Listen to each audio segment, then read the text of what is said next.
Witam Was w kolejnym odcinku Stodoła Garage. A w dzisiejszym filmie ciąg dalszy przygód z tym oto silnikiem. Ten silnik już mnie doprowadza do szału powoli, bo z nim wiecznie jest coś nie tak. Jeżeli jesteście na bieżąco, to wiecie, że były zrobione głowice. Były zdejmowane cylindry. Tutaj wszystkie laski popychacze były oczywiście uszczelniane. No i w ostatnim czasie oczywiście jeszcze zrobiłem w tym silniku wtryski. A z nimi przygoda też jest ciekawa, bo ich zacięcia są, no jak dla mnie do tej pory jeszcze niespotykane. Dopiero pierwszy raz miałem styczność z taką sytuacją, że po prostu wtryski się tak zacinały. I co tutaj dalej jest z tym silnikiem? Słuchajcie, on trochę pochodził, no bo staramy się go generalnie dotrzeć. Nawet już wyregulowaliśmy tutaj mniej więcej ten regulator. Się okazało, że tutaj nam, że tak powiem, ten sterownik działa i trzeba było go wyregulować. Wyregulowaliśmy go w tej chwili, że na biegu jałowym on ma około tych 90 stopni, więc już jest ok. Oczywiście tam jest, że tak powiem, pulsacja na tej temperaturze, bo on tak przy 84 się wyłącza, a z kolei przy 96-7 się włącza z powrotem. No i jak już wychłodzi trochę ten silnik, no to ta temperaturka lekko tak spada. Są takie wahania jeszcze. Zobaczymy, co będzie po prostu, jak ten silnik zacznie pracować pod obciążeniem. No, ale mniejsza w to. Chodzi o to, że tak, jeszcze. Robiliśmy przecież wentylator też, jest oczywiście na kanale, więc możecie sobie zajrzeć. Były wymieniane w nim łożyska, bo ten wentylator rzęził. I co ciekawe, to te rzężenie jest bardzo podobne do tego, które jest teraz. Tylko że tym razem rzężenie pojawia się z rozrządu. No i spać nam to nie daje po nocach z kolegą, więc stwierdziliśmy, że zdejmujemy to wszystko, ściągniemy całą tą pokrywę, wentylatory, chłodnice, żeby się dobrać po prostu do tego rozrządu i zobaczyć, czy przypadkiem ktoś może nie popełnił jakiegoś błędu, albo po prostu coś się dziwnym trafem zużyło już, albo po prostu od stania może skorodowało i powoduje jakieś rzężenie. Więc nie będę tutaj zanudzał, za dużo gadał, tylko po prostu zabieramy się tutaj z kolegą za rozebranie tego wszystkiego i zobaczymy, co tam się kryje w środku. No i słuchajcie, pokrywka zwalona. I co tu się dzieje? Do końca sami jeszcze nie wiemy, bo tutaj jest luz międzyzębny oczywiście na kole pompy, ale kołem pośrednim w ogóle się nie da ruszyć, bo to jest tak zazębione tutaj z wałkiem rozrządu na ciasno, że tutaj jest zerowy luz. I tak samo to wygląda tutaj chyba na kole od wału. Jeżeli chodzi o pompkę, no to tutaj luzik jakiś jest. Spróbujemy jeszcze poobracać tym silnikiem, zobaczymy, czy ten luz w ogóle jakiś się tutaj znajdzie. Słuchajcie, kombinujemy je nad tym, obracaliśmy wałem, dalej luz tutaj się nie pojawia, ale oglądamy to dalej wszystko i tak sobie zajrzeliśmy o tu. I zobaczcie, tu się walają jakieś fragmenty. To nie jest spowodowane przez nas, tylko to już było sobie, że tak powiem, wcześniej się wydarzyło. W momencie, kiedy ktoś mocował ten silnik na tą ramę i dał tu za długie śruby. I zobaczcie, śrubkę już jakiś czas temu musiało zjeść, ale tutaj od dołu też i zjadło zęby. Tutaj widać, że są tylko szlifnięte, ale tutaj nienormalnie zżarło. Dalej nie jest to przyczyna tego rzężenia, które następuje po prostu nieregularnie. Zastanawiamy się, co tutaj się dzieje z tym kołem pośrednim. Czy możliwe, że tu mamy jakąś regulację? Jeszcze będziemy to sprawdzać. No i słuchajcie, chyba to rozkminiliśmy, jeszcze nie wiem dokładnie. Musimy to przede wszystkim rozebrać.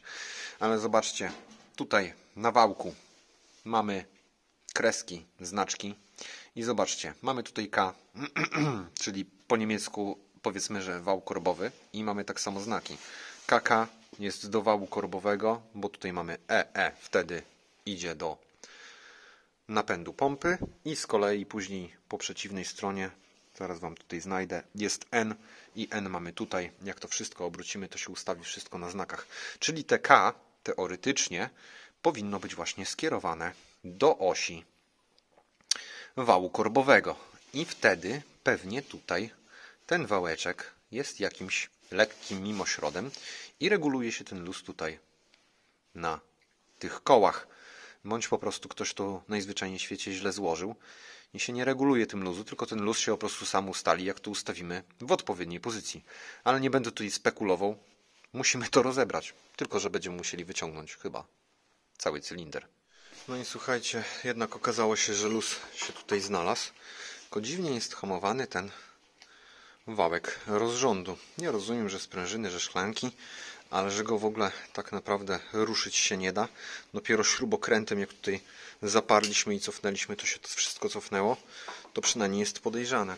I też zobaczcie, że kręciliśmy tym silnikiem, żeby znaki zgrać. I w tej chwili są mniej więcej ustawione, tylko że wszystko jest dokładnie minięte o jeden ząb. Bo dokładnie powinno to się znajdować w tym miejscu. No ale całe koło jest po prostu przesunięte o jeden ząbek. W niczym to nie przeszkadza w pracy tego silnika, ale ktoś to składał tak jakoś trochę dziwnie. My ściągamy koło pośrednie. Słuchajcie, jak widać, zrzuciliśmy już tutaj koło pośrednie i oczywiście koło wraz z wałkiem do napędu pompy. Zrzuciliśmy oczywiście jeszcze koniki, żeby sprawdzić, co się dzieje z tym wałkiem. Okazuje się, że on tutaj ładnie, płynnie się obraca. Nic mu nie jest. Koło też nie jest tutaj jednak uszkodzone. Na pierwszy rzut oka to źle wyglądało, ale okazuje się, że jest z nim wszystko w porządku. Rozwalone są natomiast łożyska koła pośredniego, bo po prostu one tutaj się przycinają aż. Więc też to może powodować te rzężenie. Więc tutaj łożyska wymieniamy. Same koło pośrednie jest jak najbardziej w porządku. Koło napędu pompy, no to jak widzieliście, wyrwane ząbki, więc to jest do wymiany. Wymieniamy również łożyska od razu na wałku napędu pompy, bo one też tutaj jakiegoś syfu dostały i się po prostu przycinają. Wymienimy je profilaktycznie i wszystko będzie dobrze. Przy okazji wymieniamy tutaj te sprzęgiełko od napędu pompy, bo mamy tutaj pękniętą jedną tarczę. Już to widzieliśmy wcześniej, mieliśmy je wymienić i przy okazji po prostu to wykonamy. Ale zanim to wszystko jeszcze poskładamy, to czeka nas zrzucenie miski, bo przy ściąganiu tutaj obudowy troszkę nam się uszkodziła uszczeleczka, jak widzicie. Więc też to od razu zrzucimy całą michę i sprawdzimy, co tam się dzieje przy okazji od dołu, aczkolwiek wszystko powinno być w porządku. No i słuchajcie, miska już oderwana od uszczelki, ale stwierdziliśmy, że zanim jeszcze zdejmiemy tutaj michę, to zdejmiemy sobie sam smok, bo smok jest od dołu przykręcany na 6 śrubek. I zobaczcie, gdybyśmy nie ściągnęli tej miski, to zobaczcie, co tutaj jest. Tu co się dzieje. To jest po prostu masakra. I nawet gdybyśmy wymienili po prostu olej, to ten cały syf tutaj by pozostał. Więc no, dobrze, że ściągamy tą michę. No to zdejmijmy miskę i zobaczmy, co tutaj jest w środku. A w miseczce też cała kupa jakiegoś osadu. Zobaczcie, galaretka na dnie. Nie wiem, czy mi się udało to pokazać. O, wyciągnę tutaj. Cała kupa jakiegoś szlamu. Cała micha tego wypełniona jest tym. Jakieś nawet grudy mam. Nie uda mi się tego pokazać. Już może wytoczę. O. Akurat oczywiście kamera ostrości nie chce złapać. No ale jest tego zanieczyszczenia. Nie wiem, w ogóle taki kisiel, że to się w głowie nie mieści. No, jeszcze odkręcimy te blachy. No a słuchajcie, pod tymi osłonami jeszcze większe bagno. O matko. Co to w ogóle jest? Kisiel z budyniem zmieszany. Nie, to nawet do jedzenia się nie nadaje. Masakra. No i wychodzi na to, że będę głodował. Słuchajcie, mamy podejrzenie, że jak robili remont tego silnika 20 lat temu, to w ogóle w tym miski nie umyli. bo to jest niemożliwością, żeby tyle zanieczyszczeń, które tutaj się znalazły, powstały po umyciu tej miski i wyremontowaniu. Po prostu jak wyremontowali ten silnik, to w ogóle tej miski tutaj nie umyli.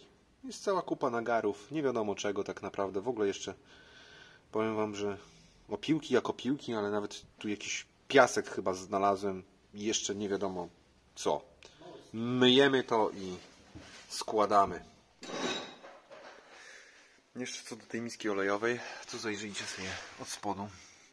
Zobaczcie, że to w sumie jest w miarę wszystko czyste. Korbowody w ogóle wyglądają na nówki. Panewki tak zaglądaliśmy pobieżnie też. Więc wyczyściliśmy tylko tutaj te powierzchnie wszystkie. Co do demontażu łożysk w kole pośrednim, no to musimy tutaj zdjąć, jak widzicie, sejgerek i sobie powoli to po prostu jedno w jedno, drugie w drugo wybić. A z wółeczkiem od napędu pompy jest trochę prościej, bo trzeba wyciągnąć klin i po prostu ściągnąć jedno łożysko, później drugie, a przy montażu trzeba pamiętać, żeby założyć ten sejgerek tutaj z powrotem. I oczywiście tu jest tulejka pośrednia. Jak wyczyściliście koło pośrednie, to musicie osadzić w nim pierścień Seigera. Osadzacie go tutaj w dolny rowek od przodu. Przód to jest ten ze znakami, a następnie osadzacie łożysko 1206. Tych łożysk tutaj idzie 2. Najpierw osadzamy pierścień, następnie łożysko i później oczywiście drugi pierścień i go blokujemy. Jak już jedno łożysko macie osadzone, to odwracamy, wkładamy tulejkę dystansową i wbijamy drugie łożysko. Drugie łożysko też oczywiście musimy odkryć. No i koło pośrednie mamy już przygotowane. W ogóle zobaczcie, tutaj jeszcze były oryginalne łożyska DDR-owskie, więc przyszedł czas na ich wymianę.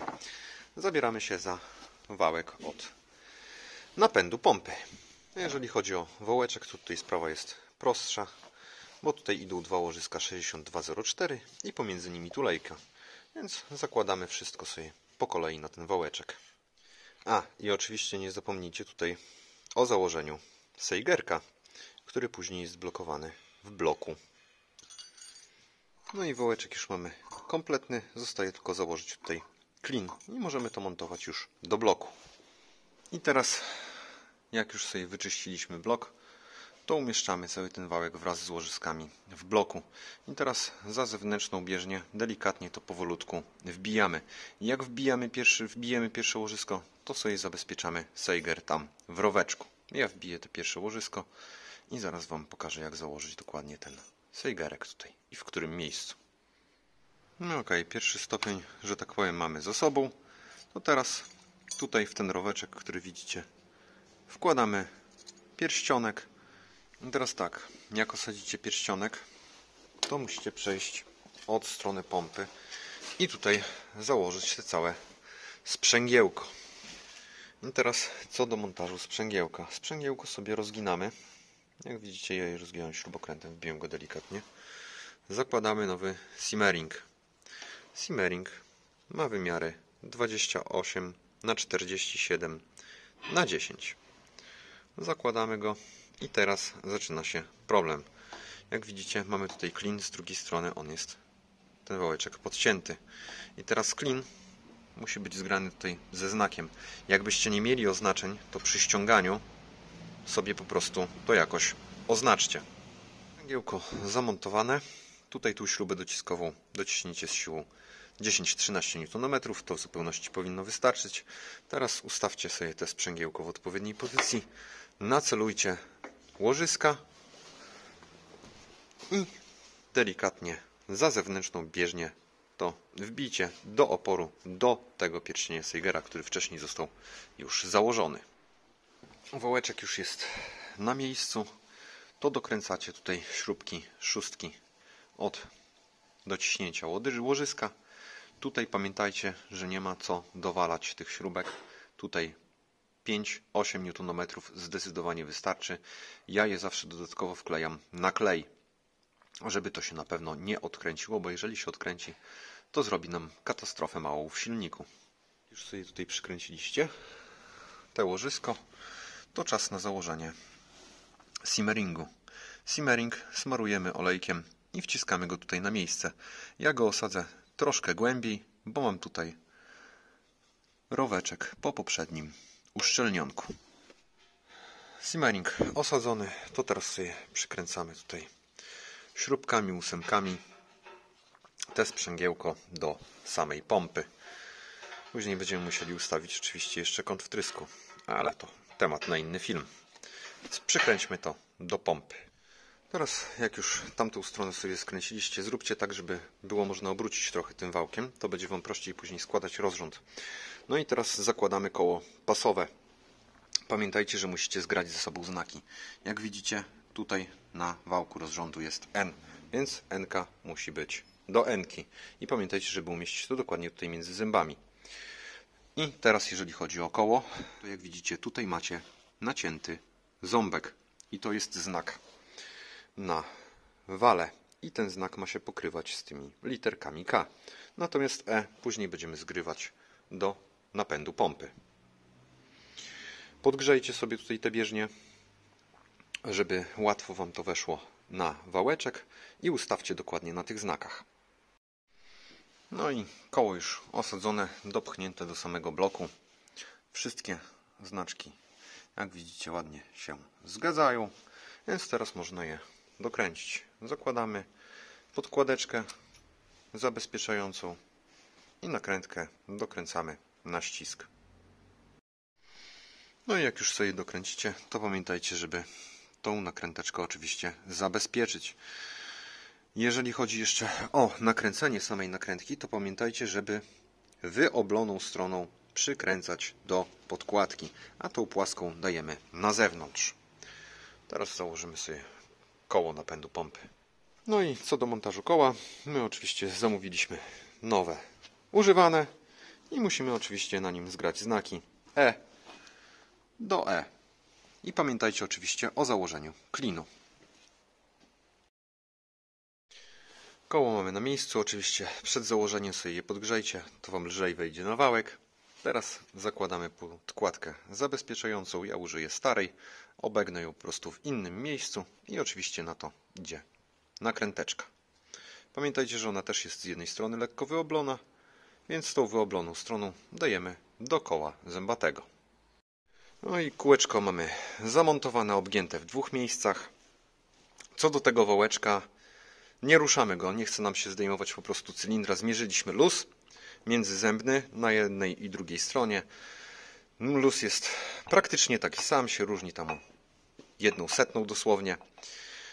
Więc nie ruszamy tego na razie. Jeżeli może wiecie, czy tym się tak naprawdę ustawia ten luz międzyzębny, to dajcie znać w komentarzu. Przy robieniu następnego silnika będzie to dla mnie bardzo użyteczna informacja. No i jak złożyliśmy już ten rozrząd, to moglibyśmy zakładać oczywiście pokrywę i miskę, ale zanim to zrobimy, to wyczyścimy tutaj sobie filtry. Odśrodkowy, jak i ten szczelinowy, więc odkręcamy 4 śrubki, ściągamy obie kopułki i zobaczymy, co tam się dzieje w środku. No i słuchajcie, tak to wygląda. Widać, że nasi tu byli. No, silikon jest. Tutaj mamy łożysko blokowane sejgerkiem. Trzeba sprawdzić, czy nie ma luzu. W deklu do prowadzenia oczywiście oleju mamy tutaj tym kanałem i tutaj w środku ten olej nam wychodzi do samego bączka. Wszystko jest uszczelnione na takiej miedzianej tulejce. Teraz jeszcze trzeba tak odkręcić tutaj te 2 śruby z jednej i z drugiej strony i cały ten bączek na części rozebrać. Pamiętajcie o wyczyszczeniu tych dysz. Ja już na przykład widzę, że ta jest kompletnie zapchana, ale bączek na jednej dawał rady się kręcić, bo było słychać, że pracuje. Dobra, ja to otwieram i zobaczymy, co tam się kryje. No i słuchajcie, odkręciłem. No, pokrywka jak pokrywka. W środku jest jakiś zanieczyszczeń, opiłków, jakiegoś grubego zabrudzenia. Nie wiem, co to w ogóle jest tak naprawdę na tych ściankach, ale nie jest najgorzej. Ale widzicie, z tej miski też już coś próbowało nawet zasać. Jest jakiś glutek.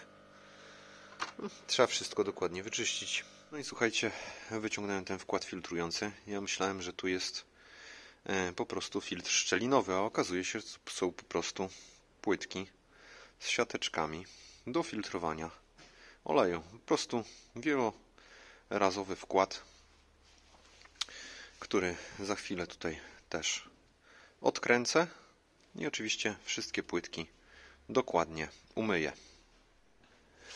Odkręcone, to sobie obejrzyjmy to. Zobaczcie, co tu się dzieje. Wszystko dokładnie musimy wyczyścić, wymyć każdą płytkę z osobna, sprawdzić, czy przypadkiem siatki nie są uszkodzone. No i później wszystko z powrotem złożyć. Dobra, ja to rozbieram wszystko, ale to jest, zobaczcie, na każdej płytce. Masakra po prostu. Rozbieram to, myję i składam z powrotem. No i sobie wyczyściłem wstępnie te przekładeczki i zobaczcie, co tu się dzieje.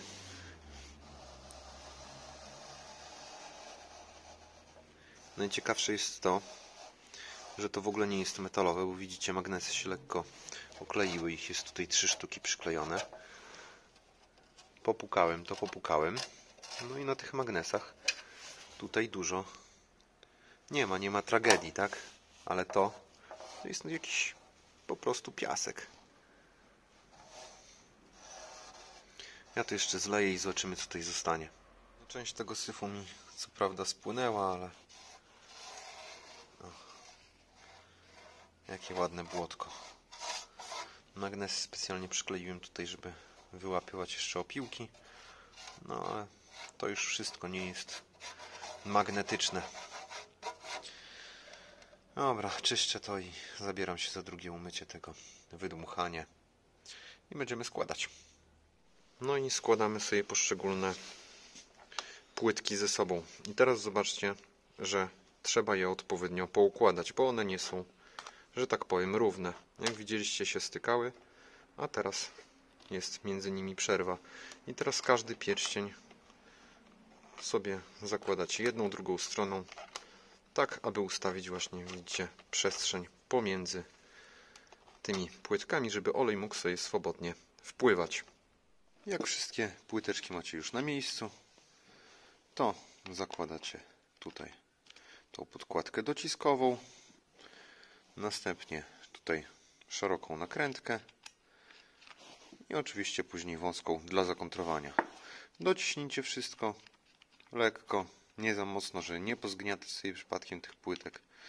Tutaj pamiętajcie, że to jest 8 i tutaj, tak jak zawsze, to z 8 jest te 13-15 Nm. Tutaj w zupełności wystarczy. Zakontrujcie i wkładamy wszystko do obudowy. I oczywiście uszczelkę smarujecie smarkiem do łożysk tocznych albo olejem nawet silnikowym można. Żadnego silikonu tutaj nie dawajcie, bo sobie tylko utrudnicie życie, bo ten silikon oczywiście gdzieś powyciska i nie wiadomo, gdzie on tak naprawdę się znajdzie. Więc jak macie równe powierzchnie, tylko i wyłącznie smarek do łożysk albo olejek i na to filtr. Jak już wszystko założycie na miejsce, to dokręcacie śruby z siłą 13-15 Nm. To są 8. Tutaj w zupełności to wystarczy. Trzeba się zabrać za drugą świnkę. No i teraz jeszcze co do filtra odśrodkowego. Jak już go sobie wyczyściliście bardzo dokładnie, wydmuchując tutaj te kanały od dysz bardzo dokładnie, to sobie musimy to poskładać.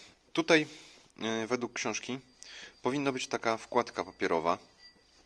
Wydaje mi się, że po prostu do ułatwienia czyszczenia tego, po prostu zamiast skrobać, że tak powiem, tutaj z z tej obudowy, no to byśmy wyciągnęli wkładkę papierową i to praktycznie wszystko by wyszło, było po prostu chyba mniej mycia. Ja taką wkładkę zamówiłem, ale jest po prostu za wąska i w ogóle do innej średnicy filtra, więc po prostu zmontuję to tak jak było, bez tej wkładki, ale Wy jak dostaniecie, to możecie sobie taką wkładeczkę bez problemu wstawić. Teraz tak, przykręcamy dyszki, wkładamy oczywiście to wszystko na miejsce, no i dokręcamy wszystko tutaj od tej strony nakrętkami, szóstkami wraz z podkładkami na te 80 N i możemy to włożyć też do obudowy. Jak macie ten wkład już złożony, to włóżcie go sobie w obudowę i zobaczcie, czy przypadkiem tutaj po prostu nie ma za dużego luzu. On po prostu, widzicie, tylko minimalnie mi tutaj chodzi, już idzie razem z obudową, więc wszystko jest w porządku, a w ogóle luzu takiego, żeby przesunąć go lewa, prawa lub góra, dół, że tak powiem, w pionie nie ma takiej opcji, czyli wszystko będzie najprawdopodobniej szczelne i będzie prawidłowo działało. Więc zakładamy to wszystko do silnika. No i teraz przygotowany wkład filtra środkowego wkładamy do obudowy, sprawdzamy, czy się równo ładnie obraca. Oczywiście załóżcie sobie uszczelkę nasmarowaną smarkiem, ja ją za chwilkę nasmaruję. Zakładamy obudowę i przykręcamy te 4 śruby ósemeczki też na 13-15 N i to w zupełności tutaj do uszczelnienia tego wystarczy. W międzyczasie jak składałem filtry, to wjechała tutaj pokrywka. Tutaj skomplikowania nie ma, zakładacie uszczelkę i po prostu dokręcacie na 13-15 Nm. Teraz założymy od razu tutaj sobie obudowę wentylatora. 6 szpilek, uszczeleczka docięta, nasmarowana, tylko wrzucić, dokręcić. To są dziesiątki, także tutaj 18-20 Nm w zupełności powinno wystarczyć. Jeszcze co do zakładania samej pokrywy, to pamiętajcie, żeby tutaj zlicować idealnie pokrywę z blokiem, żeby tutaj nie było żadnego uskoku. I wtedy wszystko na pewno będzie szczelne. Obudowa wentylatora zamontowana, rureczki hydrauliczne do chłodniczki już też zamontowane. To się zabieramy za montaż samego wentylatora, czyli tulejki na miejsce, oręczki i przykręcamy 5 śrubek od samego mocowania wentylatora. Tu są ósemeczki, także 13-15 N. No i wentylatorek już wrzucony. Dokręcamy jeszcze tutaj arteryjkę, doprowadzamy olej do niego i będziemy zakładać koło pasowe. Regulator zamontowany, rurki też, a więc koło pasowe. Mamy tutaj tą pierwszą flanszę i teraz tak, tutaj nie ma żadnego klina. To sobie chodzi, jak widzicie. I ustawcie dokładnie od skrajnej do skrajnej pozycji na środku i dokręcamy wtedy śruby z siłą 75 Nm. Jak już przykręcicie piastę, to należy oczyścić tutaj tą powierzchnię. Ja to przejechałem sobie drobnym, oczywiście papierkiem ściernym. I tak samo tutaj tą wewnętrzną część. Na to idzie taka podkładeczka cierna. Teraz to wszystko montujemy na wał i przykręcamy, przyłapujemy na 4 śrubki. Jak już 4 sobie przyłapaliście, oczywiście po przeciwnych stronach, to teraz czas przyłapać same te jarzmo do korby. Tak samo 4 śruby, tylko że dłuższe. Jak już wszystko macie przyłapane, to oczywiście te koło tak samo chodzi, jak i tamta piasta. Więc również wypośrodkujcie koło i wypośrodkujcie tą piastę, a śruby dokręćcie na 45 Nm. Zostało nam już tylko założyć miskę. Miska przygotowana. Zakładamy na nią uszczeleczkę i wrzucamy już na silnik i ją przyłapiemy na wszystkie śruby. No i dokręcimy. I teraz tak, co do zakładania miski. Najlepiej 2 osoby. Jedna bierze z przodu, druga z tyłu i złapać najlepiej na te śruby w aluminiowe te korpusy. Na spokojnie to utrzyma. Następnie, jak widzicie, łapiemy wszystkie śruby i żeby sobie biedy nie narobić, żeby nam miska na przykład nie pękła, to nie dokręcajcie przypadkiem tego z jednej strony, tylko na przykład śruby końcowe z jednej po obrocie i sobie po prostu pobiegać. Jak już dojdzie nam miska do płaszczyzny bloku, to wtedy możemy wszystkie śruby po prostu sobie po kolei podokręcać. Wszystkie śruby dokręcamy z siłą tych 13-15 Nm i tutaj w zupełności to wystarczy. Przy przykręcaniu tej miski, oczywiście jak dokręcacie ją tam, załóżmy na te 13 Nm, czy pójdźmy pomiędzy 14, to jak objedziecie tą miseczkę raz, to objedźcie ją drugi raz, nawet trzeci, czwarty, piąty, aż po prostu ten klucz, że tak powiem, się zatrzyma i te śruby nie będą robiły dosłownie jakiegokolwiek minimalnego ruchu. I wtedy macie prawidłowo dokręconą miskę. Jeżeli tego nie zrobicie, to albo któreś śruby się sobie poprzeciągają, bo będą nadmiernie naprężone, albo ewentualnie na przykład niektóre Wam się odkręcą. A tak będziecie mieli wszystko ładnie równo dokręcone, z równą siłą i wszystko będzie na pewno szczelne. My zalewamy olej i chyba zabierzemy się za odpalenie tego gada w końcu. No i pokręciliśmy tym silnikiem na odkręconych wtryskach, żeby uzupełnić arterię. Właśnie uzupełniamy olej i będziemy go próbowali uruchomić.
Widzieliście, silniczek pięknie odpalił. Oczywiście przestał tutaj rzęzić z tego rozrządu w końcu, więc operacja w pełni się udała.